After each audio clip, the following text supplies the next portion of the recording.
అందరికీ నమస్కారం. ఈరోజు కథ కర్ణ పార్ట్ 5. రాసినవారు మిస్టర్ ఏ గారు. ఇక స్టోరీలోకి వెళ్తే, ఏసీపీ సార్ మిమ్మల్ని అందరినీ తీసుకురమ్మని చెప్పారు అని కానిస్టేబుల్ అనగానే వాళ్ళందరికీ చెమటలు పట్టేశాయి. మాకు అక్కడికి రావాల్సిన అవసరం లేదు, మీ సార్కి అవసరం ఉంటే ఇక్కడికే రమ్మని చెప్పు అని కీర్తి అనేసరికి దివ్య గీతకి భయం ఇంకా పెరిగిపోయింది. కానిస్టేబుల్ వెళ్ళగానే దివ్య కీర్తిపై తిట్ల వర్షం కురిపించింది.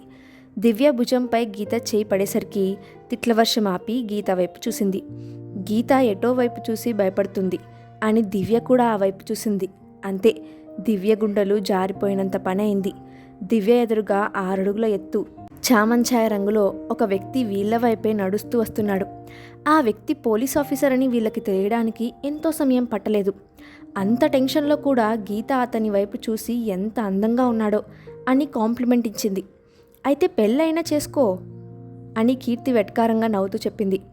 ఈయన వినయ్ కంటే ముందు కనపడితే ఆయన్నే పెళ్లి చేసుకునేదాన్ని, కానీ ఏం చేస్తాం, ఈ జన్మకి వినయ్తోనే అని గీత చెప్పింది. ఒక పక్క ఏం జరుగుతుందో అని భయం లేకుండా మీకు పెళ్లి కావాల్సి వచ్చిందా అని దివ్య అనడంతో ఇద్దరూ సైలెంట్ అయిపోయి అతని వైపు చూస్తూ ఉన్నారు. అతను వీళ్ళని సమీపించి వీళ్ళ వైపు ఒక క్షణం తీక్షణంగా చూశాడు. ఏసీపీ, మీలో కీర్తి ఎవరు? దివ్య తడబడుతూ, ఎందుకు సార్?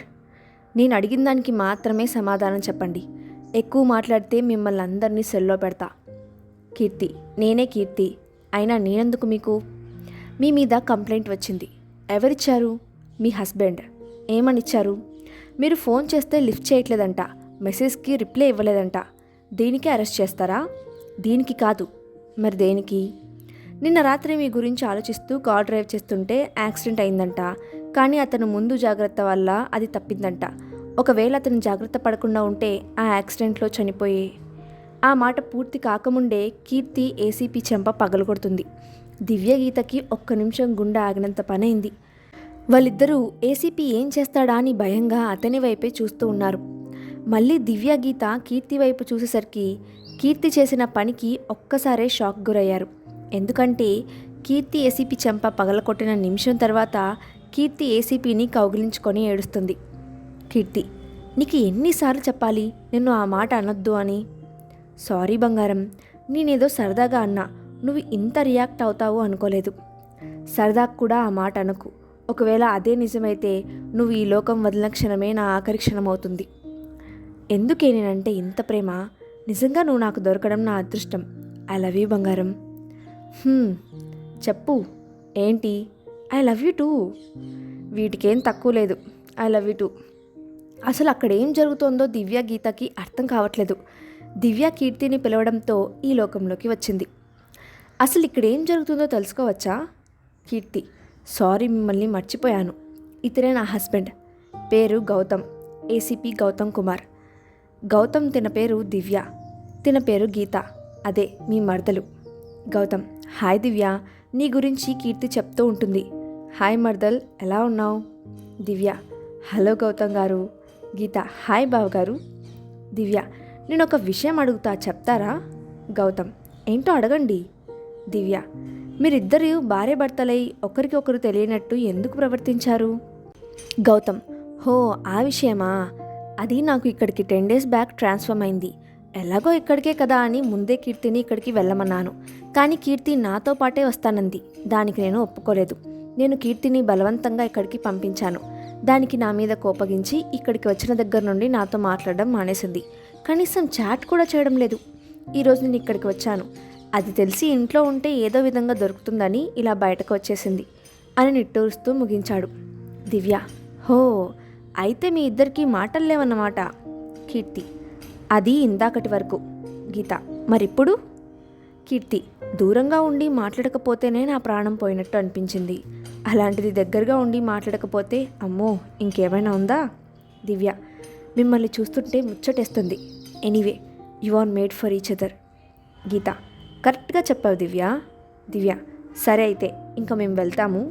కీర్తి, అదేంటే అప్పుడే వెళ్తా అంటున్నావు? కొంచెం సేపు అయ్యాక వెళ్దు, ఆగు. గీత, ఇప్పటికే లేట్ అయిందక్క, ఇంకా లేట్ అయితే వీళ్ళ వార్డెన్ చేతిలో ఇది కథం హోగయా. దివ్య, మళ్ళీ కలిసినప్పుడు రోజంతా ఉండేలా ప్లాన్ చేద్దాం, కానీ ఇప్పుడు వెళ్ళని ప్లీజ్. గౌతమ్, మా సిస్టర్ అంతలా అడుగుతుంటే ఏం సమాధానం చెప్పవే? కీర్తి: అప్పుడే వరుసలు కలిపేశారు శ్రీవారు. ఈ ఒక్కసారికి నేను వదిలేస్తున్నా, కానీ నెక్స్ట్ టైం ఇలా జరగకూడదు. ఓకేనా దివ్య? దివ్య: ఓకే. దివ్య వెళ్ళిన కాసేపటికి గీతా, కీర్తి, గౌతమ్ కూడా అక్కడి నుంచి వెళ్ళిపోతారు. ఎంగేజ్మెంట్ రోజు. అమ్మ గీత, నీ ఫోన్ రింగ్ అవుతుంది చూడు అని గీత వాళ్ళ అమ్మ చెప్పేసరికి ఫోన్ చూసింది. అప్పటికే దివ్య నుండి 20 మిస్డ్ కాల్స్ ఉండేసరికి గీత కొంచెం కంగారుగా దివ్యకి ఫోన్ చేసింది. గీత: హలో దివ్య, ఏంటి ఇన్నిసార్లు కాల్ చేశావు? ఏదైనా ప్రాబ్లమా? అలాంటిది ఏదీ లేదు, కానీ నీకు ఒక విషయం చెప్పాలని, కానీ అది చెప్తే నువ్వు ఎలా రియాక్ట్ అవుతావో అని కొంచెం భయంగా ఉంది. ముందు విషయం ఏంటో చెప్పు. అది ఇది ఏది లేదు, కానీ విషయం ఏంటో చెప్పు. నేను నీ ఎంగేజ్మెంట్కి రావడం లేదే. వాట్? నువ్వు ఎంగేజ్మెంట్కి రాకపోవడమా? ఏంటే? నాకు అర్జెంటుగా బెంగళూరుకి వెళ్ళే పని వచ్చిందే, అందుకే నిన్న రాత్రి వెళ్ళా. అది చెప్పడానికే నీకు ఇన్నిసార్లు కాల్ చేశా, కానీ నువ్వు లిఫ్ట్ చేయలేదు. హో, నాకన్నా నీకు ఆ పని ఎక్కువ కదా? అది కాదే, నీకన్నా ఎక్కువ కాదు, కానీ తప్పక రావాల్సి వచ్చింది. ప్లీజ్ ఈసారికి క్షమించు. నేను నీకు మాటిస్తున్నా, నీ పెళ్ళి నేనే దగ్గరుండి జరిపిస్తా. ఓకే, పెళ్ళి దగ్గరుండి జరిపిస్తా అంటున్నావు కాబట్టి వదిలేస్తున్నా, కానీ పెళ్ళికి హ్యాండ్ ఇస్తే అప్పుడు చెప్తా నీ పని. థ్యాంక్స్. ఓకే గీత, బాయ్ బాయ్. కుమారింట్లో. రండి రండి అంటూ అప్పుడే వచ్చిన గీత వాళ్ళకి లోపలికి దారి చూపిస్తున్నారు దేవి గారు. వాళ్ళు రావడమే ఆలస్యం అన్నట్లు వెంటనే ఎంగేజ్మెంట్ మొదలుపెట్టేశారు. వినయ్, గీత రింగ్స్ మార్చుకున్న తర్వాత ఒక్కొక్కరుగా వెళ్ళి వారిని ఆశీర్వదిస్తున్నారు. అందరి దృష్టి ఒకవైపు ఉంటే కుమార్ దృష్టి మాత్రం ఎంట్రన్స్ డోర్ వైపు ఉంది. అది గమనించిన గౌతమ్ కుమార్ దగ్గరకు వెళ్ళాడు. గౌతమ్: అందరి దృష్టి అక్కడ ఉంటే తమరిది మాత్రం డోర్ వైపు ఉందేంటి? అదేం లేదు బావా, నేను మామూలుగానే చూస్తున్నా. కవర్ చేయకు బాబు, నాకు తెలుసు, కానీ ఎవరి కోసమో ఈ ఎదురుచూపులు. ఇంకెవరి కోసం? దివ్య కోసం అంటూ అక్కడికొచ్చింది కీర్తి. హే, అదేం లేదు, కానీ అయినా తన కోసం నేను వెయిట్ చేయడం ఏంటి? కీర్తి: మరి ఇంకెవరి కోసం? నేనేదో క్యాజువల్గా చూస్తున్నా. ఓహో అలాగా, ఓకే అయితే. గౌతమ్, ఇందాక దివ్య ఫోన్ చేస్తే లిఫ్ట్ చేయలేదంటే?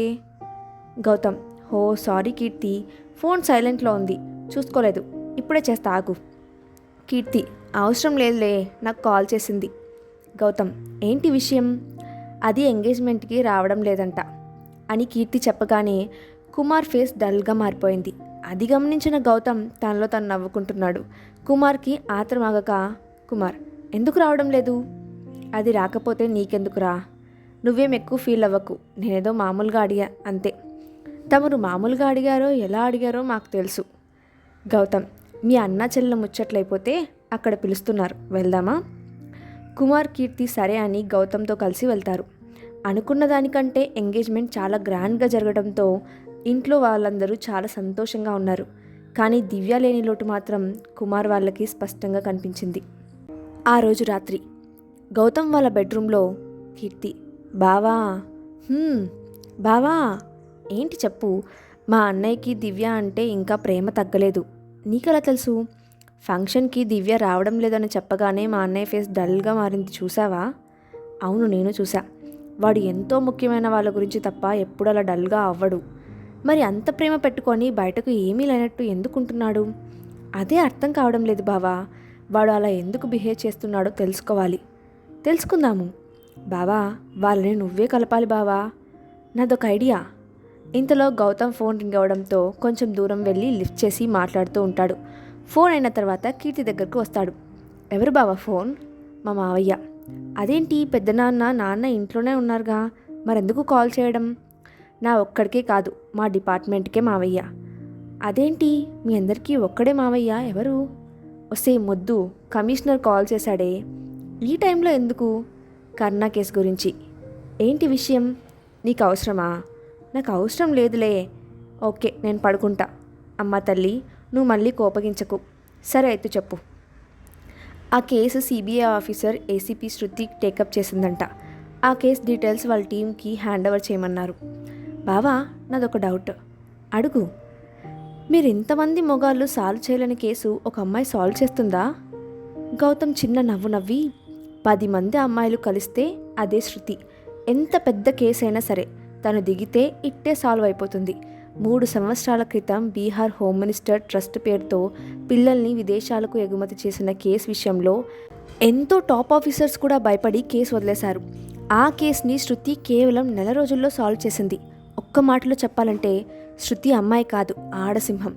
తన సర్వీస్ కేవలం 4 సంవత్సరాలు మాత్రమే, కానీ తన పేరు చెప్తే ఎంత పెద్ద వ్యక్తులైనా భయపడతారు. మీరు చెప్తుంటే ఇప్పుడే తనని చూడాలని ఉంది. నీ దగ్గర తన ఫోటో ఉంటే చూపించు బావా. తనని నేనే చూడలేదు, ఇంకా నీకు చూపించాలా? నువ్వు చూడలేదా? ఎందుకు? ఎందుకంటే తనని సిబిఐ చీఫ్ ఇంకా తన టీమ్మేట్స్ తప్ప ఎవ్వరూ చూడలేదు. తనకి అంత పొగరా ఎవరికి కనిపించకపోవడానికి? పొగరు కాదది, తను చాలా డేంజర్ కేసులు ఇన్వెస్టిగేషన్ చేస్తూ ఉంటుంది. అందుకే తను బయట ప్రపంచానికి కనిపించదు. సరే అయితే నాకు నిద్ర వస్తుంది. కీర్తి పడుకున్న తర్వాత గౌతమ్ కూడా నిద్రపోతాడు. తర్వాత రోజు కాఫీ షాప్లో దివ్య, ఎంగేజ్మెంట్ ఎలా జరిగింది? వినయ్, బాగానే జరిగింది, కానీ నువ్వు లేని లోటు కొంతమందికి బాగా తెలిసింది కుమార్ వైపు చూస్తూ. గీత, అది సరే కానీ నువ్వు వెళ్ళిన పని ఏమైంది? అయ్యింది. ఇంతలో కుమార్ కళ్ళని వెనక నుంచి ఒక అమ్మాయి వచ్చి మూస్తుంది. కుమార్, ఎవరు? అమ్మాయి, చెప్పుకో చూద్దాం. కుమార్, శృతి. అమ్మాయి, నా వాయిస్ బాగానే గుర్తుంది. గీత, దీన్ని చూసి ఎన్ని రోజులైంది వినయ్? వినయ్, ఇంటర్ కంప్లీట్ అవ్వగానే వెళ్ళిపోయింది, మళ్ళీ ఇప్పుడు కనిపించింది దొంగ మొహంది. వీళ్ళతో సంబంధం లేనట్టు దివ్య చూస్తూ ఉంది. శృతి, తినవరు గీత? గీత, దివ్య మా ఫ్రెండ్. హాయ్ దివ్య, ఐఎమ్ శృతి. నేను ఇంకా ఉంది. దివ్యపై కుమార్కి ప్రేమ మళ్ళీ పుట్టిందా? ఇంతకు ఈ శృతి ఎవరు? శృతి రాకతో వీళ్ళ జీవితం ఎలా మలుపు తిరుగుతోంది? నెక్స్ట్ పార్ట్లో చూద్దాం. స్టోరీ నచ్చితే తప్పకుండా లైక్ చేయండి. అలాగే మీ ఒపీనియన్ని కింద కామెంట్ బాక్స్లో షేర్ చేయండి. ఇలాంటి మరిన్ని వీడియోస్ కోసం మా ఛానల్ని సబ్స్క్రైబ్ చేసుకోండి. Thanks for watching.